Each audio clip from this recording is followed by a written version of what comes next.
Hi friends, welcome to Discussion Zone. CIF அதாவது Cauchy's integral ஃபார்முலாவில் இது வந்து தேர்டு பார்ட்டு. இந்த தேர்டு பார்ட்டில் இப்போ நம்ம என்ன பார்க்க போகிறோம் அப்படின்னா, ஆல்ரெடி நம்ம சொன்னதான் லாஸ்ட் பார்ட்டில் நம்ம பார்த்தது வந்துட்டு சிங்குலாரிட்டி இன்சைடு த கர்வாக இருந்தால் நம்ம என்ன பண்ணுறதுன்னு பார்த்தோம். பட் இதில் வந்து நம்ம என்ன பார்க்க போகிறோம்னா singularity more then one singularity at same point. அதாவது இந்த Z0 வந்துட்டு நம்பர்ஸில் அதிகமாக இருந்துச்சுன்னா நம்ம இதை எப்படி வந்துட்டு கன்சிடர் பண்ணுறது, எப்படி ஃபர்தராக மூவ் பண்ணுறது அப்படின்றத இதில் பார்க்க போகிறோம். தென் அதுக்கு முன்னாடி ஒரு முக்கியமான சின்ன விஷயம் நோட் அப்படின்னு சொல்லிட்டு கொடுத்துருக்கேன். அதாவது integral exponential 3z divided by z minus pi i dz அப்படின்னு சொல்லிட்டு வேர் க்ளோஸ்டு கர்வ் ஒன்று கொடுத்துருக்காங்க. z minus 2 modulus plus z plus 2 modulus is equal to 6. இந்த கர்வ் வந்துட்டு நம்ம லாஸ்ட் பார்த்த வீடியோ. ஸோ லாஸ்ட் வீடியோ பார்க்காதவங்க அதை கொஞ்சம் பார்த்துட்டு வாங்க, ஆர்டராக வீடியோ பாருங்க, then only you can understand. Okay, so இந்த ஈக்குவேஷனை பாருங்க. இந்த ஈக்குவேஷன் நம்ம லாஸ்ட்டாக பார்த்த ப்ராப்ளம்ல இருந்தது தான். ஸோ நமக்கு இதுக்கான ஃபைனல் வேல்யூ நம்மளுக்கு தெரியும். ஓகேவா? ஸோ z மைனஸ் பை ஐ, இதுக்கு முன்னாடி உள்ள கொஸ்டினில் z மைனஸ் ஐ மட்டும் தான் கொடுத்துருந்தாங்க. இப்போ பை ஐன்னு சொல்லிட்டு ஒரு சின்ன கான்ஸ்டன்ட் ஆட் பண்ணியிருக்காங்க. இப்போ இந்த கொஸ்டினை வந்துட்டு நம்ம எப்படி கன்சிடர் பண்ணுறது, அந்த ஃபார்முலா படி பண்ணனா இதுக்கு என்ன சொல்யூஷன் வரும் அப்படின்றத பேசிக்காக நம்ம திங்க் பண்ணணும். ஆக்சுவலாக நம்ம அந்த கொஸ்டினை ரொம்ப தெளிவாக பண்ணியிருந்தோம், இல்லை ரொம்ப நமக்கு அண்டர்ஸ்டாண்ட் ஆயிருந்துச்சு அப்படின்னா ஒரு ஃப்ராக்ஷன் ஆஃப் செகண்ட் தான் ஆகும் இந்த கொஸ்டினை கம்ப்ளீட் பண்ணேன். ஓகேவா? எந்த அளவுக்கு அப்படின்றத பாருங்க. இது நான் எக்ஸ்பிளைன் பண்ண வேணா கொஞ்சம் டைம் ஆகலாம், மற்றபடி உங்களுக்கு ரொம்ப ஈஸியாக புரிஞ்சிடும் அண்டர்ஸ்டாண்ட் ஆயிருந்துச்சு அப்படின்னா. இப்போ எலிக்ஸ் அந்த ஈக்குவேஷன் வந்து நமக்கு சேம் தான். ஓகேவா? இந்த கர்வ் க்ளோஸ்டு கர்வ் வந்து நமக்கு சேம் தான். ஸோ இதோட வேல்யூ நம்மளுக்கு தெரியும். அண்ட் சிங்குலர் பாயிண்ட், இப்போ சிங்குலர் பாயிண்ட் தான் மட்டும்தான் நமக்கு மேட்ரு. இதுக்கு முன்னாடி இந்த சிங்குலர் பாயிண்ட் வந்து 0,1 அப்படின்னு சொல்லிட்டு நம்ம கிடைச்சதா. இப்போ உள்ள சிங்குலர் பாயிண்ட் நம்மளுக்கு எப்படி கிடைக்கும்? 0,1 நம்ம என்ன மீனிங்ல நான் போட்டேன் அப்படின்னா, இப்போ எக்ஸ் பிளஸ் ஐ ஒய்ன்னு சொல்லிட்டு நம்ம எடுப்போம் இல்லையா. இப்போ இந்த இடத்துல ஒய்யோட வேல்யூ 1 மட்டும்தான் இருக்குது, வேற எந்த வேல்யூவும் இல்லை. எக்ஸோட வேல்யூ 0, ஸோ அதனால தான் 0,1. இப்போ இதில் என்ன பார்த்தீங்கன்னா பை ஐன்னு சொல்லியிருக்கு. ஸோ எக்ஸோட வேல்யூ இங்கே மறுபடியும் 0 தான். பட் இந்த ஐ ஒய்ன்னு இருக்கு இல்லையா, அந்த ஒய்யோட வேல்யூ வந்துட்டு ஒரு கான்ஸ்டன்ட் இங்கே கொடுத்துருக்காங்க பை அப்படின்னு சொல்லிட்டு. ஸோ இந்த இடத்துல வந்துட்டு பைன்னு சொல்லி எடுத்துக்கணும். இப்போ பையோட வேல்யூ என்னது 3.14. ஸோ நம்ம எடுக்கக்கூடிய சிங்குலர் பாயிண்ட் வந்து 0,3.14 அப்படின்னு சொல்லிட்டு எடுப்போமா. Okay, then pi i minus pi i is equal to 0. இது சிங்குலர் பாயிண்ட்ன்றதுனால அதை நான் டிக்டேட் பண்ணியிருக்கேன், d is equal to 0ன்ற கண்டிஷன் அப்ளை பண்ணி. ஓகேவா? ஸோ நான் இங்கே அதான் சொல்லியிருக்கேன், எக்ஸ் பிளஸ் ஐ ஒய்ன்றது எக்ஸோட வேல்யூ 0 தான், ஒய்யோட வேல்யூ வந்துட்டு பை அப்படின்னு சொல்லி எடுத்துருக்கேன். அந்த பையோட வேல்யூ 3.14, 0,3.14 தான் நமக்கான சிங்குலர் பாயிண்ட். நம்ம அங்கே வரைஞ்ச அதே எலிப்ஸை இங்கேயும் வரைஞ்சிக்கிறோம். அதாவது 0 to √5 தென் 0 to 3 வரையும் நம்ம வரைஞ்சிக்கிறோம். ஓகேவா? பட் நம்ம இந்த சிங்குலர் பாயிண்ட் வந்துட்டு அவுட் சைடு தான் கர்வுக்கு போகுது. எப்படி அப்படின்னா நான் சொன்ன மாதிரி √5ஓட வேல்யூ என்னன்னு செக் பண்ணுங்க. √4ஓட வேல்யூ நம்ம 2ன்னு சொல்லியிருந்தோம். ஸோ √5ஓட வேல்யூ 2 பாயிண்ட் சம்திங், ஏதோ ஒரு டெசிமல் பாயிண்ட் தான் வரப்போகுது, 3 வரப்போகிறது கிடையாது. ஓகேவா? இங்கே 3.14 நமக்கு இருக்கு. ஸோ இது அவுட் சைடு தான் கர்வுக்கு தான் மூவ் ஆகும். எது கிரேட்டர்னு பார்த்து இதில் நம்ம முடிவு பண்ணிக்கலாம். ஓகேவா? ஸோ மைனஸில் நீங்கள் பார்த்தாலும் அவுட் சைடில் கர்வு தான் போகும். ஓகேவா? அப்படின்ற பட்சத்தில் ஸோ நாங்கள் எழுதியிருக்கோம் பாருங்க, √5 is equal to 2.23 தான் வருது இதோட எக்ஸாக்ட் வேல்யூ. √5ஓட எக்ஸாக்ட் வேல்யூ, பையோட எக்ஸாக்ட் வேல்யூ 3.14. ஸோ இதை விட இதுதான் கிரேட்டராக இருக்கு. ஹென்ஸ் இது கண்டிப்பாக அவுட் சைடு த கர்வில் தான் வரும். ஸோ அவுட் சைடு த கர்வில் வந்தால் நமக்கு என்னன்னு தெரியும், காஷிஸ் இன்டெக்ரல் தியரம் அப்ளை பண்ணிடலாம். f of z dz is equal to 0 அப்படின்ற கண்டிஷன் அப்ளை பண்ணிட்டு சிம்பிளாக இதோட ஆன்சர் 0ன்னு சொல்லி முடிச்சிடலாம். ஓகேவா? ஓகே, இப்போ நம்ம காஷிஸ் இன்டெக்ரல் ஃபார்முலா, அதாவது டெரிவேட்டிவ், அதில் இருக்க derivatives, Cauchy's integral formula for derivative. இது எதுக்காக அப்படின்னா நான் சொல்லியிருந்தேன் இல்லையா, மோர் தென் ஒன் சிங்குலாரிட்டி வந்தால் என்ன பண்ணுறது அப்படின்றதுக்கு இந்த ஃபார்முலா தான் நம்ம அப்ளை பண்ண போகிறோம். என்ன அப்படின்னா integral closed curve f of z divided by z minus z0 the whole power n dz is equal to 2 pi i divided by n minus 1 factorial f of n minus 1 into z0. இதுக்கு என்ன meaning நான் உங்களுக்கு சொல்கிறேன், தெளிவாக பாருங்கள். Integral f of z divided by z minus z0 வருதுன்னா இது மட்டும்தான் இவ்வளோ நேரம் நம்ம பார்த்துட்டு இருந்தோம். பிகாஸ் நமக்கு அங்கே கிடைக்கக்கூடிய சிங்குலாரிட்டி பாயிண்ட் ஒரே ஒரு நம்பரில் மட்டும்தான் கிடைக்கும். பட் நம்ம இங்கே பார்க்க போகிறது என்னது, more number of singular point கிடைச்சா என்ன பண்ணுறது. More number of singular point கிடைக்க ஒரே வழி, அதுக்கு ஒரு பவர் இருக்கணும். அந்த பவரை வந்து நம்ம என்ன கன்சிடர் பண்ணிக்கிறோம், ஓகேவா, என்ன டிக்டேட் பண்ணிக்கிறோம், is equal to 2 pi i மட்டும்தான் நம்ம அங்கே பார்த்தோம். டிவைடட் பை n மைனஸ் 1 ஃபேக்டோரியல்னு சொல்லிட்டு எக்ஸ்ட்ரா இதில் ஒன்று ஆட் ஆகுது. இப்போ இந்த n வேல்யூ இருந்தார் இல்லையா, n வேல்யூ இப்போ 3ன்னு எடுத்துக்கோங்களேன், 3 மைனஸ் 1 ஃபேக்டோரியல் அப்படின்னு சொல்லி நம்ம இங்கே அப்ளை பண்ணணும். ஸோ 2 ஃபேக்டோரியல் வருமா, 2 into 1 அப் டு 1 வரையே நம்ம அந்த வேல்யூஸை வந்துட்டு மல்டிப்ளை பண்ணிகிட்டே போவோம். அதுதான் வந்து factorial. Then f of n minus 1 times, அதாவது இந்த ஒரு ஃபங்க்ஷனை f of zன்ற இந்த ஒரு ஃபங்க்ஷனை n-1 டைம் வந்து நம்ம டிஃபரன்ஷியேட் பண்ணணும். இப்போ 3 இருக்குன்னா 3 - 1 என்னது 2 டைம்ஸ் இதை டிஃபரன்ஷியேட் பண்ணணும். 2 டைம்ஸ் இதை டிஃபரன்ஷியேட் பண்ணால் மீனிங் என்ன, f double dash of z அப்படின்னு சொல்லிட்டு வரும். ஆஃப்டர் தட் நம்ம இந்த ஜெட்டில் Z0 அப்ளை பண்ணி நம்ம வேல்யூஸை கொண்டு வந்துடலாம். ஓகேவா, ப்ராப்ளம்ஸ் பாருங்கள் உங்களுக்கு புரியும். Example 1, integral closed curve sin 6z divided by z minus pi by 6 the whole cube dz. ஓகேவா, ஒரு ஃபங்க்ஷன் f of z கொடுத்துருக்காங்க, அது போக z minus z0 the whole cube. இந்த இதுதான் வந்துட்டு நமக்கான எண்ணு, pi by 6 தான் நமக்கான z0. ஓகேவா, இதை நான் டேரெக்டாக z0 மீன் பண்ணுறது அர்த்தம், இங்கே 5 by 6 போட்டால் டினாமினேட்டர் எனக்கு 0 ஆகிடும். ஸோ அதனால நம்ம டேரெக்டாக கன்சிடர் பண்ணிக்கிறேன். Okay, then where c is equal to modulus z is equal to 1 அப்படின்னு சொல்லி கொடுத்துருக்காங்க. ஸோ இப்போ இங்கே நமக்கான ரேடியஸ் வந்துட்டு 1. ஓகேவா, நமக்கு எப்பயுமே இந்த சர்க்கிள் இந்த க்ளோஸ்டு கர்வை எடுக்கிறதுக்கு ரொம்ப தெளிவாக தெரியணும். ஸோ அது தெரிஞ்சிருச்சுனாலே நமக்கு பாதி வேலை முடிஞ்சிடும். ஓகேவா, closed curve z modulus is equal to 1 சொல்லி எடுத்துக்கிறேன். அந்த 1 தான் வந்து எனக்கான ரேடியஸ். சென்டர் வந்துட்டு எனக்கான ஆரிஜின். பிகாஸ் z-ஓட வேல்யூ என்ன, x + iy. இங்கே வந்துட்டு x - a y - bன்னு சொல்லிட்டு நம்ம எப்பயுமே எடுப்போம், ஞாபகம் இருக்கலாம். ஸோ இங்கே மைனஸ் ஏவோட வேல்யூவும் பியோட வேல்யூ எனக்கு 0 தான் இருக்குது. பிகாஸ் x - எந்த ஒரு வேல்யூவும் எனக்கு கொடுக்கல. ஸோ x - 0 தான் என்னால் கன்சிடர் பண்ண முடியும்.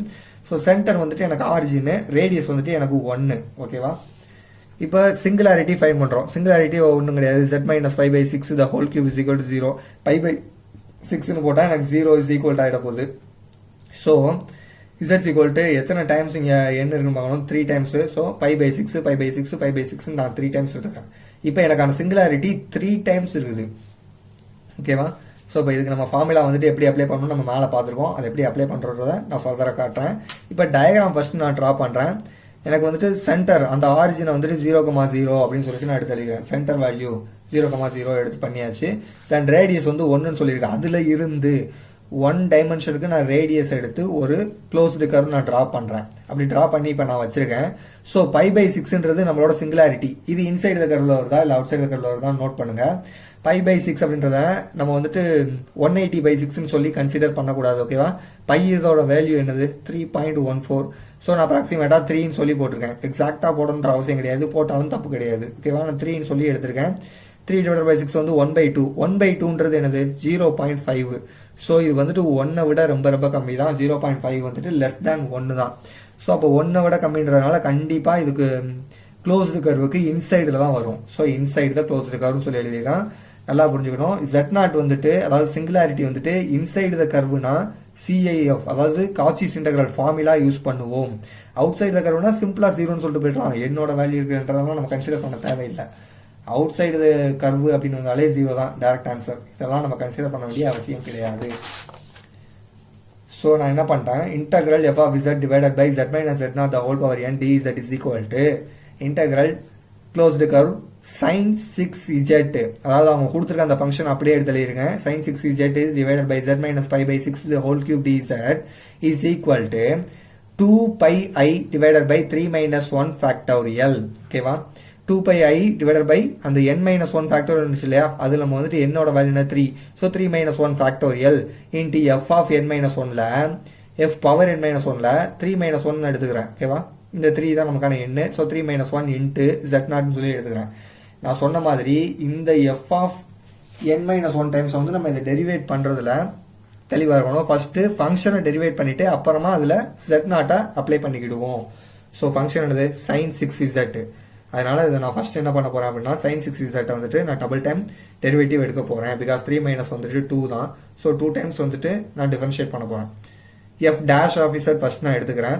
sin 6z நான் இது பண்ணால் 6 sin 5z dot cos z. ஆக்சுவலாக இது வந்துட்டு செயின் ரூலு. இது வந்துட்டு நான் செயின் ரூல், ப்ராடக்ட் ரூல், குவாஷன் ரூலுக்குன்னு தனியாக ஒரு வீடியோ போட்டிருக்கேன் பேசிக் ஸ்ட்ராட்டஜிஸில். அதை பாருங்கள். Then only you can understand this. ஓகேவா, f dash of z is equal to 6 sin 5z into cos z. இந்த சைன் ஒன்ஸ் டிஃபரன்ஷியேட் பண்ணி காஸ் zன்னு போட்டிருக்கேன்.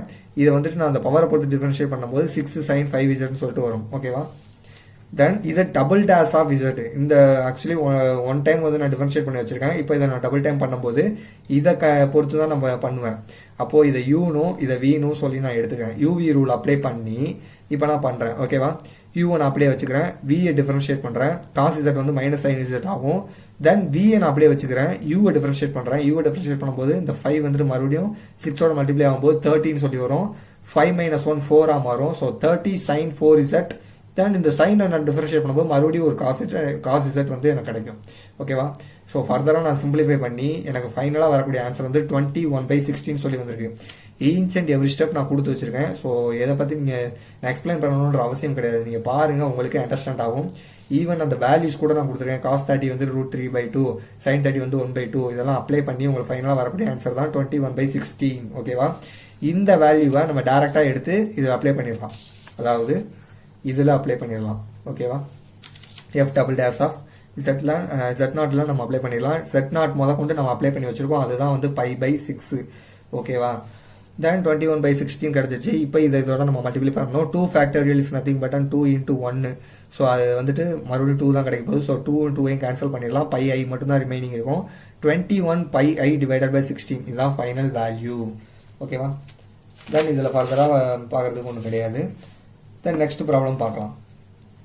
Example 2, integral c z exponential z dz/z - a the whole cube அப்படின்னு சொல்லி கொடுத்துருக்காங்க. வேர் closed curve is சர்க்கிள்னு சொல்லி கொடுத்துருக்காங்க. க்ளோஸ்டு கர்வ் வந்து இங்கே circle at origin and radius is b is greater than a அப்படின்னு சொல்லி கொடுத்துருக்காங்க. ரேடியஸ்ன்றது bன்ற ஒரு வேல்யூ, அது ஏவை விட அதிகமாக இருக்குது. இங்கே ஏன்றது என்னது, இந்த a, அதாவது Z0 விட அதிகமாக இருக்குது. ஸோ இந்த ஒரு பேசிக் கண்டிஷன் வச்சே நீங்கள் முடிவு பண்ணிடணும் இது இன்சைடு த சர்க்கிள் தான் கன்ஃபார்ம் அப்படின்னு சொல்லிட்டு, இன்சைடு த கர்வு தான் அப்படின்னு சொல்லிட்டு நம்ம முடிவு பண்ணிடணும். ஏன்னா இங்கே ரேடியஸ் அதிகமாக இருக்குது, கொடுக்கப்பட்ட சிங்குலாரிட்டி வேல்யூ கம்மியாக இருக்குது. ஸோ ரேடியஸை தாண்டி இந்த சிங்குலாரிட்டி வேல்யூவால் போக முடியாது. அதான் மீனிங். ஓகேவா, ஸோ சிங்குலாரிட்டி வந்துட்டு இங்கே நம்பர் ஆஃப் டைம்ஸ் எத்தனை டைம்ஸ் இருக்குன்னு பாருங்க, 3 டைம்ஸ் இருக்குது. Z = a சொல்லி 3 டைம்ஸ் நம்ம எடுத்து வச்சிருக்கிறோம். தென் க்ளோஸ்டு கர்வ் அப்படின்னு பார்க்கும்போது சென்டர் வந்துட்டு 0,0 தான். ஓகேவா, சர்க்கிள் ஆர்ஜின்னு சொல்லி கொடுத்துருக்காங்க. ஆர்ஜின்னா ஒன்று கிடையாது, 0,0. ஸோ 0,0 ரேடியஸ் வந்து பின்னு சொல்லி எடுத்திருக்கோம். ஸோ அப்படி எடுக்கும்போது ஏ வந்துட்டு இன்சைடு த சர்க்கிளாக தான் இருக்கும் அப்படின்னு சொல்லிட்டு அவங்களே சொல்லியிருக்காங்க, லெஸ் தேன் சொல்லிட்டு. ஸோ கண்டிப்பாக இன்சைடு த கர்வாக தான் இருக்கும். தென் நம்ம ஃபர்தராக பண்ண வேண்டிய விஷயம் என்னது, CIF வந்துட்டு டெரிவேட்டிவ்ஸில் பண்ணுறோம், அவ்வளோதான், வேறு ஒன்றும் கிடையாது. காச்சி இன்டெக்ரல் ஃபார்மில் அப்ளை பண்ணுறோம், அதில் ஒரு சின்ன டெரிவேட்டிவ் ஆட் பண்ணுறோம். Integral z exponential power z / z - a the whole cube அப்படின்னு சொல்லி எடுத்துக்கிறோம். அதுக்கான ஃபார்முலா பாருங்க, 2πi / n - 1 ஃபேக்டோரியல். n இங்கே என்னது 3 தான். So 3 - 1 factorial into f power வந்துட்டு 3 - 1 n - 1ன்னு வரணும். ஆக்சுவலாக இங்கே 3 - 1 3 தான் நமக்கான எண்ணு. தென் Z0, இந்த Z0ல ஃபஸ்ட்டு நம்ம ஃபங்க்ஷனு, அதாவது f of z ஃபஸ்ட்டு நம்ம டபுள் டைம் டெரிவேட்டிவ் பண்ணிவிட்டு, எத்தனை டைம் இருக்கோ அத்தனை டைம் நம்ம டெரிவேட்டிவ் பண்ணிவிட்டு அதுக்கப்புறம் Z0 அப்ளை பண்ணால் என்ன ஆகும். ஓகே, இப்போ f of z என்னது z × exponential power z. Okay, அப்போ 1 டைம் நான் டிஃபரன்ஷியேட் பண்ணும்போது z × exponential power z plus exponential power zன்னு சொல்லிட்டு வரும்.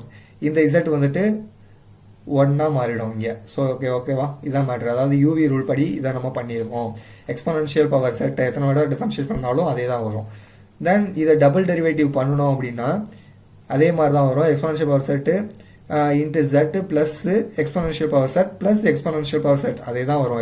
எக்ஸ்ட்ரா ஒரு எக்ஸ்பொனன்ஷியல் பவர் z வந்து ஆட் ஆகும். ஓகேவா, தென் ஃபைனலாக வந்துட்டு இதில் ஏ அப்ளை பண்ணணும், அதாவது Z0 வந்து இந்த இடத்துல அப்ளை பண்ணணும். ஸோ அதுக்காண்டி இங்கே ஏ. இப்போ நான் அதே மாதிரி இசட் இருக்க இடத்துலலாம் நான் வந்துட்டு ஏவை அப்ளை பண்ணி வச்சிருக்கிறேன், வேறு ஒன்றுமே பண்ணல. இப்போ இந்த வேல்யூ மொத்தமாக எடுத்து நம்ம ஃபார்முலாவில் அப்ளை பண்ணுறோம். ஃபார்முலாவில் அப்ளை பண்ணால் இன்டெக்ரல் அந்த ஃபங்க்ஷன் எழுதிக்கிறோம். dz = 2πi / 2 factorial into a × exponential power a plus 2 × exponential power a. ஓகேவா, அங்கே இருக்கக்கூடிய exponential power a plus exponential power a வந்துட்டு 2 எக்ஸ்பொனன்ஷியல் பவர் a எடுத்து எழுதிக்கிறோம். தென் ஃபைனலாக வந்துட்டு இந்த எக்ஸ்பொனன்ஷியல் பவர் ஏவை காமனாக வெளியே எடுத்துடுறோம்.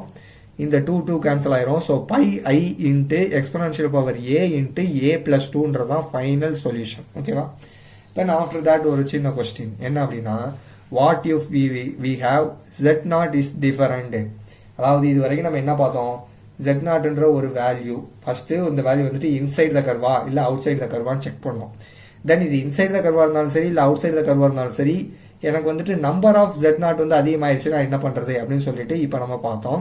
தென் இதுக்கப்புறம் நம்ம பார்க்க போகிறது, இந்த Z0 வந்துட்டு Z1 Z2 அப்படின்னு சொல்லிட்டு வேறு வேல்யூஸ் அப்படின்னு இருந்துச்சுன்னா எப்படி பார்க்குறது அப்படின்றத பார்க்க போகிறோம். லைக் எப்படி இருந்துச்சுன்னா அப்படி integrals closed curve psi of z divided by, அதாவது ஒரு function divided by z minus z1 into z minus z2 அப்படின்னு சொல்லிட்டு 2 சிங்குலாரிட்டி வந்துருச்சுன்னா நான் என்ன பண்ணுவேன், டிஃப்ரெண்டாக இருந்துச்சுன்னா எப்படி இதை சால்வ் பண்ணுறது அப்படின்னு சொல்லிட்டு தான் இதோட கொஸ்டின். ஓகேவா, z1 is equal to a, z2 is equal to pi அப்படின்னு சொல்லி வந்துருச்சுன்னா இது எப்படி நம்ம சால்வ் பண்ணுறது அப்படின்றத நம்ம நெக்ஸ்ட் வீடியோவில் பார்ப்போம். Okay, thank you.